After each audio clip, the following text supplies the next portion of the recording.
Bismillahirrahmanirrahim. Ada akun Mira 009982 ya. Dari ukhti kita di Australia, beliau bertanya, Assalamualaikum warahmatullahi wabarakatuh. Waalaikumsalam warahmatullahi wabarakatuh. Semoga Ustaz dan keluarga serta seluruh tim Mira Institute selalu berada dalam lindungan Allah Subhanahu wa taala. Semoga Allah Subhanahu wa taala memberikan perlindungan terbaik kepada Anda dan keberkahan di tempat Anda beraktivitas, dan semoga Allah memercikan keberkahan dimaksud pada kita semua. Baik, Ustaz izin bertanya, apabila di masa lalu pernah lalai dalam menjalankan solat, lupa ya beberapa kali, apakah wajib diganti ataukah cukup dengan bertaubat kepada Allah? Karena saya pernah mendengar tidak boleh melaksanakan solat sunnah sampai semua solat yang pernah ditinggalkan diganti. Tapi saya juga pernah mendengar cukup bertaubat kepada Allah dan berjanji tidak akan mengulangi lagi. Mohon bimbingannya Ustaz. Allah barik fi. Baik. Seorang yang pernah bermaksiat, apapun itu jenisnya, baik maksiatnya terkait dengan Allah, bermaksiat kepada Allah secara langsung. Ya, contoh diminta untuk beribadah, solat itu kan bagian pokok kepatuhan kita, bukti keimanan kita kepada Allah. Quran surah ke-20 Taha ayat ke-14. Ya, solat itu bagian pokok pembuktian iman kita kepada Allah. Innani anallahu la ilaha illa ana fa'budni wa aqimis salata lidzikri. Aku adalah Allah, tak ada Tuhan yang layak dipertuhankan disembah selain aku, kata Allah, maka sembah aku. Ya, bagaimana menyembahmu ya Allah? Wa aqimis salat, tunaikan salat. Ya, untuk mengingat aku, kata Allah. Quran surah ke-20 Taha ayat yang ke-14. Ada orang tak solat, ya, tapi dia mengaku beriman, atau dia menunda-nunda solat, ya, atau solat semahunya. Ada orang puasa Daud, dia solat Daud. Puasa Daud tu dia puasa Senin, Selasa dia rehat. Ya, Rabu dia puasa, Kamis dia rehat. Tu puasa Daud. Ada ni orang solat Daud. Ya, subuh dia solat, zuhur tak. Asar dia solat, maghrib tak. Itu solat Daud. Itu tidak ada.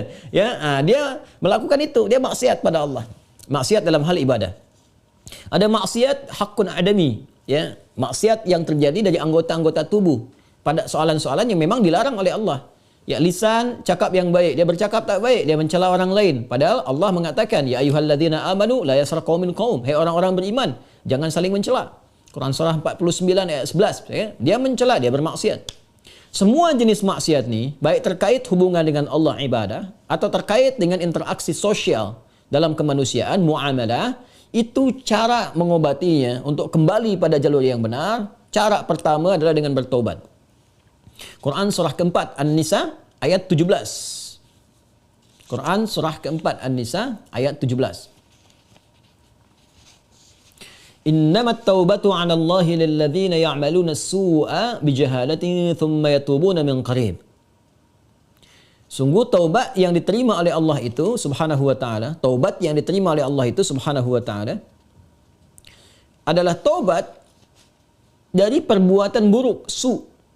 Ya, perbuatan buruk, su itu perbuatan yang menyalahi ketentuan Allah. Ya, diminta memandang yang baik, dia pandang yang tak baik. Diminta solat, dia tak solat. Itu perbuatan buruk.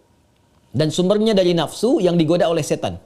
Jadi perbuatan su itu sumbernya dari nafsu yang diprovokasi oleh setan, digoda oleh setan, dikuasai oleh setan.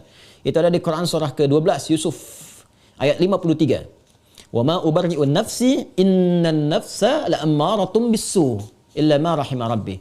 Kita tak mampu menganggap diri kita suci karena ada nafsu yang masih diprovokasi, digoda oleh setan.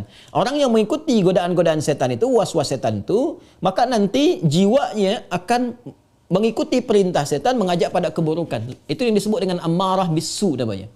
Ya, mata melihat yang buruk, su. Lisan cakap yang buruk, su. Telinga dengar yang buruk, su. Jamak dari su, sayyiat namanya. Bila banyak dikerjakan sayyiat. Allah itu punya sifat Rahman, punya sifat Rahim, yang tidak menginginkan hambanya pulang membawa maksiat. Kamu ini lahir bersih, bersih keadaannya, tampilannya bersih, tak ada dosa, tak ada keburukan, tak ada kotoran. Kenapa pulang kepada Allah jadi kotor? Kerana itu Allah tak berkehendak. Allah tidak berkehendak bila ada hamba satu pun pulang kepada Allah dalam keadaan maksiat, dalam keadaan kotor. Maka sepanjang dia hidup diberikan kesempatan untuk taubat. Taubat ini nanti yang berpeluang membersihkan kembali kotoran-kotoran dosa dan menyucikan jiwa-jiwa yang penuh dengan dosa-dosa. Ini taubat namanya. Nah, taubat itu nanti ada 3 turunan hukumnya. Ada 3. 1, mengakui kesalahan. Salah ini. Jadi kalau kita sadar ya pernah salah, itu sudah sepertiga taubat. Dan itu mahal sekali, hidayah Allah mahal sekali. Itu yang tak dipunyai oleh syaitan. Syaitan itu tak punya itu. Ya, karena sifat sombong, dia tahu Allah itu penerima taubat tapi tak mau taubat. Ketika diminta oleh Allah itu untuk taubat, diberikan isyarat tuh, dikonfirmasi, ditanya, "Ma mana'aka alla tasjud?" Ya, "Ma mana'aka alla tasjuda idz amartu?" Kenapa kau tak mau sujud ketika aku perintahkan? Itu kan isyarat taubat. Ya, Quran surah ke-7 ayat 12. Ya, tapi dia tak mau taubat. Ya, tak mau taubat. Dia menjawab, "Ana khairum minhu, khalaqtani min narin wa khalaqtahu min tin." Aku lebih hebat. Nah, itu bahaya. Kesombongan itu bisa menutup seseorang untuk bertaubat kepada Allah. Itu bahaya sekali. Karena itu Allah mengharamkan kesombongan, ya, karena sayangnya kepada hamba diharamkan kesombongan supaya masih berpeluang untuk taubat. Itu bezanya atau bedanya syaitan dengan manusia. Ingat ya? Manusia salah karena ada nafsu, tapi manusia taubat. Adam manusia diberi contoh oleh Allah, ya, supaya bisa diteruskan pada anak cucunya. Diberi contoh, Adam keliru, lalu kemudian diberikan jalan taubat. Al-Baqarah ayat 37. Fatalaqqa Adamu min rabbih kalimatin fataba alaihi. Adam menerima talaqi ayat-ayat taubat. Ya, dia memohon kepada Allah, Rabbana zalamna anfusana wa illam taghfir lana wa tarhamna lanakunanna minal khasirin. Taubat, dia diterima taubatnya. Syaitan salah, diberi kesempatan taubat, dia tak taubat. Ya, jadi jangan ikuti jejak syaitan. Wala tattabi'u khutuwatis syaitan. Quran surah kedua ayat 168. Jangan diikuti langkah syaitan. Kita beza dengan syaitan, kita beda dengan syaitan. Manusia salah, manusia taubat. Syaitan salah, syaitan tak kenal taubat. Jadi kalau ada manusia bersalah, pernah berbuat salah, tak mau dia taubat, itu patut diduga. Boleh jadi sedang dikuasai oleh syaitan. Nah, jadi kalau ada pertanyaan, itu pertanyaan fitrah. Ya, saya pernah salah. Itu selalu ada fitrah itu. Ya, dua anak Adam yang pernah salah satunya bermaksiat itu dan berkehendak untuk membunuh Adam, membunuh anak Adam salah satunya. Ada kisah dua anak Adam itu di surah Al-Maidah, ya, ayat 27 itu, ya, sampai dengan 30, ya. Watlu alaihim bil haqqi watlu alaihim naba ibna Adam bil haqqi id qaraba qurbanan fataqabbala min ahadihima wa lam yutaqabbal min al-akhar. Muhammad SAW kisahkan, bacakan kepada umatmu, ya, tentang kisah dua anak Adam yang diperintahkan untuk berkorban. Yang satu berkorban baik, yang satu tidak. Ya, maka yang satu diterima, yang satu tidak. Maka yang kecewa ini dia merasa cemburu, ingin membunuh. Nah, ketika akan membunuh ini fatawa'at nafsu lahu nafsuhu, fatawa'at tawa' itu artinya naik turun. Ya, jadi enggak ya, lakukan tidak ya. Nah, itu di fitrah kita itu selalu ada bagian fitrah yang mencegah berbuat maksiat. Ada yang sifatnya mencegah dari awal, ada yang sifatnya menyesali. Ya, menyesali itu sambil mencela. Kenapa tadi saya harus marah nih sama anak nih? Kenapa tadi saya harus mencela dia? Kenapa tadi harus saya cemberut? Kenapa tadi saya harus berkata yang kasar? Padahal saya bisa berkata yang lembut. Nah, itu ada penyesalan yang kedua sambil mencela diri. Nah, bagian yang kedua ini setelah tak mampu mencegah, dia menyesali, disebut lawam namanya. Sifatnya lawamah. Ya, makanya ada yang dikenal dengan nafsul lawamah. Diri, jiwa yang mencela. Kenapa melakukan itu? Nanti puncaknya terjadi di akhirat, saat kembali, saat hari kiamat. Ya, banyak orang menyesal, kenapa dulu tak begini? Kenapa dulu harus begitu? Nah, itu ada di surah Al-Qiyamah, surah ke-75, ayat yang kedua. La uqsimu biyaumil qiyamah, wa la uqsimu bin nafsil lawamah. Ya, aku bersumpah, kata Allah, ya, ada di jiwa-jiwa itu sebetulnya yang menyesali perbuatan buruk itu kenapa terjadi. Nah, taubat itu karena harus membuktikan kesungguhan untuk berubah, itu harus menyentuh kepada jiwa yang terdalam tadi. Karena itu harus ada unsur pengakuan, yang kedua unsur penyesalan. Unsur pengakuan itu secara fitrah akan muncul dengan sendirinya. Karena itu kalau keluar dia di pernyataan, itu Masya Allah, itu sudah hidayah Allah yang sudah masuk ke dalam jiwa. Jangan tinggalkan. Cepat ambil. Ya, siapapun pelaku maksiat akan ada bersitan, sekelebat dalam jiwanya itu berpikir, apa aku harus selalu begini gitu. Ya, mungkinkah aku berubah? Nah, kalau ada hal semacam itu sudah hidayah. Ya, kalau ada orang banyak berbuat maksiat pun kita sekelilingnya itu kita mendoakan, malam-malam kita sujud minta pada Allah supaya diberikan hidayah. Jangan-jangan dia itu ditempatkan jadi tetangga kerabat kita, berkehidupan dengan kita supaya memang kita bisa mendoakan dia. Ya, bukan mengutukinya, mencelaknya, tidak. Mungkin supaya dengan adanya kita ini dia bisa melihat jadi wasilah hidayah dari Allah Subhanahu wa taala. Jadi pertanyaan semacam ini itu sudah sepertiga bagian dari karunia Allah. Selanjutnya apa? Sesali. Sesali itu. Jadi mengakui, nah ini sudah disampaikan. Kedua, menyesali. Menyesal itu sudah bagian perwujudan, ya, supaya kita bisa mengendalikan nafsu lawamah tadi, supaya tidak dibawa ke akhirat. Ya, jadi dengan menyesal itu nanti digugurkan oleh Allah hal-hal terkaitnya sehingga lapang hati kita. Ciri orang taubat itu, ya, kalau dia sudah bertobat mendekat kepada Allah, yang pertama diberikan oleh Allah kelapangan hatinya, ada ketenangan. Ya, yang tidak bisa dirasakan ya dengan bandingan-bandingan materi. Tidak sama dengan ketika diberi materi dunia, dikasih uang, ya, senang, bahagia, lapang, dikasih kereta, bahasa Malaysia kereta, mobil, ya, atau fasilitas lain, senang, lapang. Taubat itu punya ciri sendiri, tak sama dengan kebahagiaan itu. Ya, dia ada menghunjam ke kedalaman hati itu, ada ketenangan, ya, ada kelapangan. Jadi begitu kita sujud, ya kan? Kemudian kita minta ampun, mengakui, menyesali, air mata keluar, getaran itu yang menggerakkan jiwa, nah itu sudah menyentuh kepada hati. Ya. Jadi ulama dahulu mengajarkan taubat itu sampai hatinya tersentuh. Ya, bukan taubat yang di lisan saja, saya taubat ya Allah, taubat ya Allah. Ya, taubat itu mesti mampu melapangkan hati, jiwanya mesti tersentuh. Keadaan hati yang lapang, yang tersentuh, sehingga menjadikan cawan hatinya terbuka, siap menerima perubahan, itu disebut nasuha namanya. Nasuha. Ya, karena itu pernah dengar nasihat. Saya mau minta nasihat dari Ustadz. Nasihat. Nasihat itu dari kata nasoha. Sesuatu yang melapangkan. Karena kalau kita dengar nasihat, hati kita lebih lapang. Anda punya masalah, konsultasi, diberikan jawaban, hati lapang. Itu nasihat namanya. Ya, seakar dengan kata nasoha. Nasoha yansohu. Sifat keadaannya disebut nasuha. Karena itu kita mendengar ada ungkapan, istilah, bahkan diambil dari ayat-ayat yang sampai kepada kita, taubat nasuha. Ya kan? Taubat apa? Nasuha. Taubat yang mampu melapangkan hati. Caranya bagaimana? Mengakui, menyesali. Penyesalan itu harus langsung bisa menyentuh kepada jiwa. Ya. Karena itu ada ulama mengajarkan istighfar sekian kali supaya jiwanya tersentuh, bangun di malam hari, ya kan? Yang ketiga, di bagian terakhir, membuktikan perubahan dari hasil taubat itu. Membuktikan perubahan dari hasil taubat itu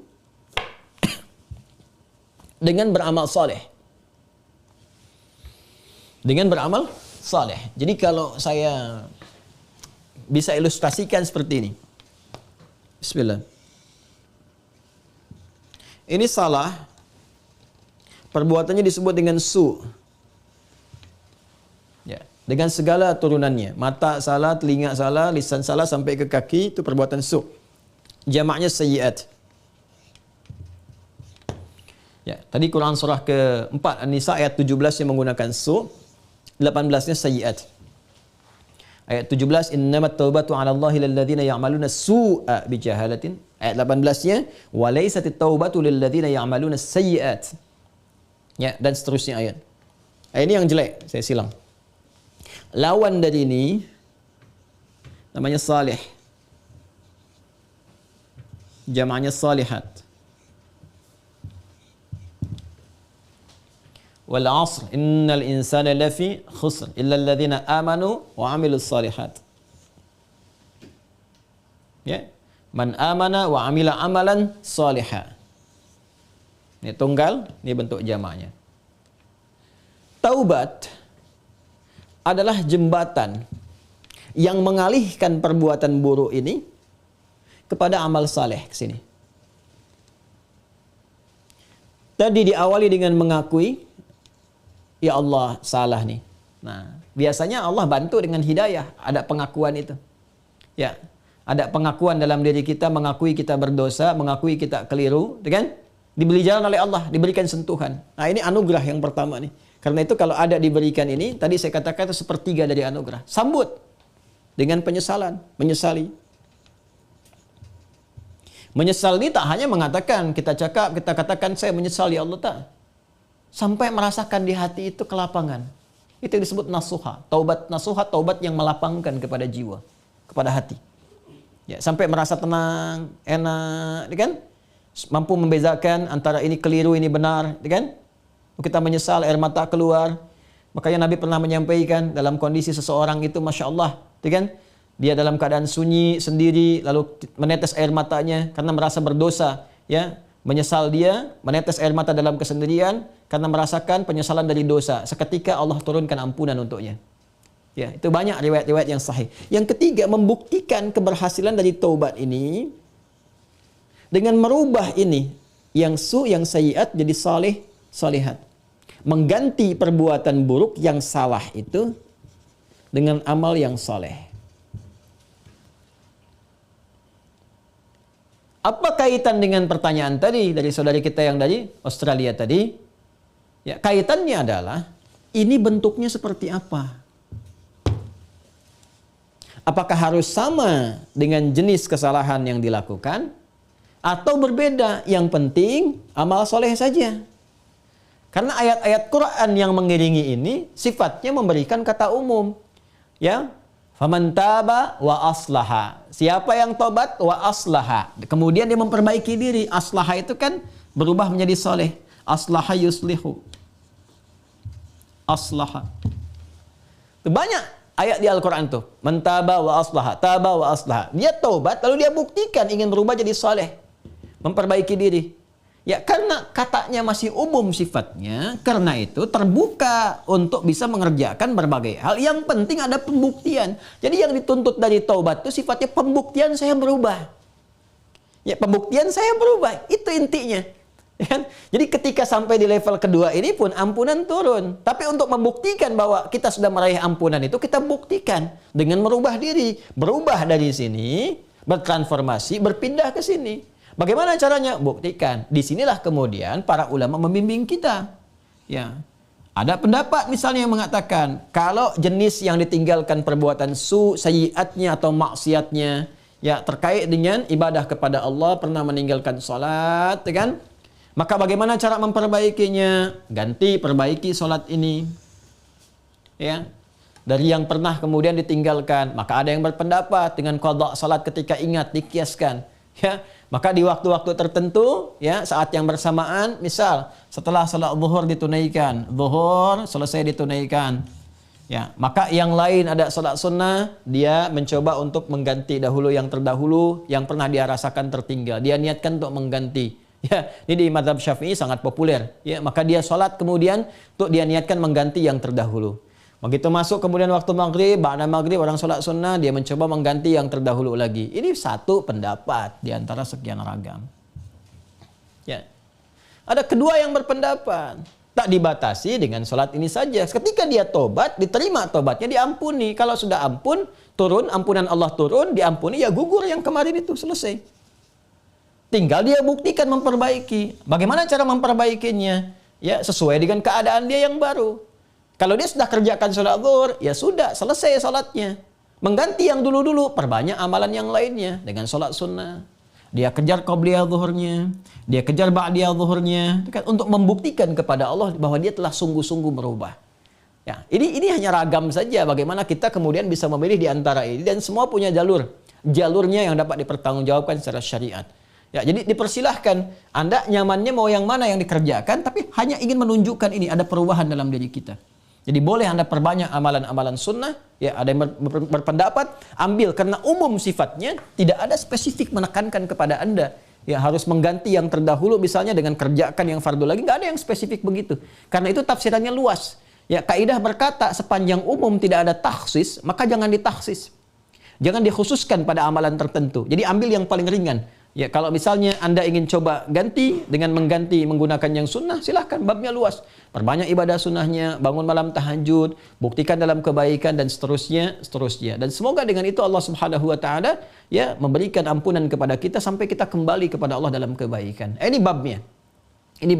Jadi prinsipnya sebetulnya bukan persoalan apakah ganti menggunakan fardunya lagi atau cukupkan dengan yang sunnah saja, bukan itu persoalannya. Persoalannya sejatinya adalah bagaimana kita membuktikan kepada Allah kita berubah.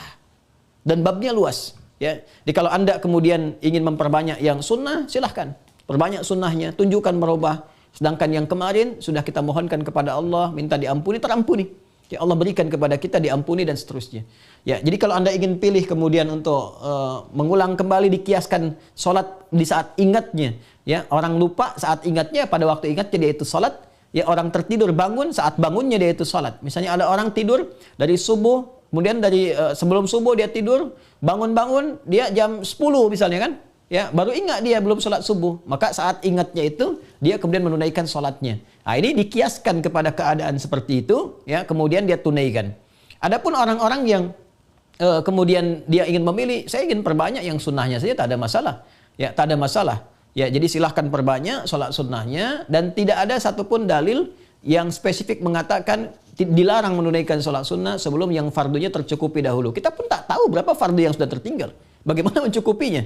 Ya, jadi nggak ada dalil spesifik seperti itu. Yang ada adalah terbuka luas untuk kita beramal, membuktikan kesungguhan kita telah berubah. Wallahu ta'ala a'lam bis-shawab, dan semoga Allah menerima taubat yang kita mohonkan kepada Allah, dan tidak ada semua kita yang bebas dari kesalahan. Saya, Anda, kita pun pasti pernah berbuat salah. Dan Allah sangat mencintai pelaku maksiat yang bertobat dibandingkan dengan seorang yang saleh yang tidak pernah merasa salah dalam kehidupannya. Wallahu ta'ala a'lam bis-shawab.